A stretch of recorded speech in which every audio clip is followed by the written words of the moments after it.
ചൂടുകാലത്ത് നാരങ്ങൾ ഉണ്ടാക്കാം. ഒരു ചെറിയ കഷ്ണം ഇഞ്ചി എടുക്കുക. ചെറുതായി കട്ട് ചെയ്താൽ കേട്ടോ. ചെറിയ കഷ്ണമാണ്, ചെറുതായി കട്ട് ചെയ്ത് അറിയാൻ വേണ്ടിയാണ് ഇങ്ങനെ ചെറുതായി കട്ട് ചെയ്തത്. അത് നമുക്കൊരു മിക്സി ജാറിലിട്ട് ഇട്ട് കൊടുക്കുക. ചെറിയ ഏലക്കയുടെ 3 എടുത്ത് വലുതായി 2 എടുക്കുക. അതിലേക്ക് ഇട്ട് കൊടുക്കുക. കുറച്ച് പുതിനയില ഇട്ട് കൊടുക്കുക. അത് 2 ഗ്ലാസിൻ്റെ അളവ് പറയണം കേട്ടോ.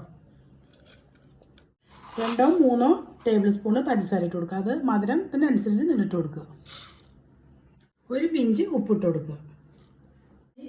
1.5 നാരങ്ങയുടെ നീര് എന്ന് വെച്ചാൽ 3 ടേബിൾ സ്പൂൺ നീരിട്ടോ അതിലേക്ക് ഒഴിച്ചു കൊടുക്കുക.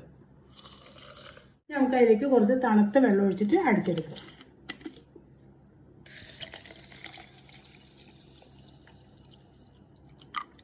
നന്നായിട്ട് അടിച്ചെടുക്കാം.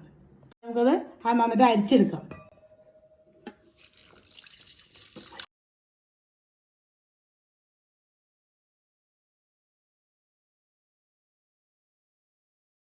ഞാൻ 1 സ്പൂണ് കസ്കസ് ഒരു ടേബിൾ സ്പൂൺ വെള്ളത്തിൽ കലക്കി കുതിർത്താൻ വെച്ചിട്ടുണ്ട് 5 മിനിറ്റ്. അതുകൂടി ഇതിലേക്ക് ഒഴിച്ചു കൊടുക്കാം. നമുക്ക്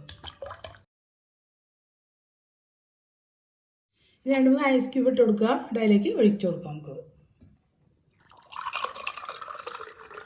ചൂടുകാലമല്ലേ, അപ്പോൾ നിങ്ങളിത് എല്ലാവരും ഒന്ന് ട്രൈ ചെയ്ത് നോക്കുക.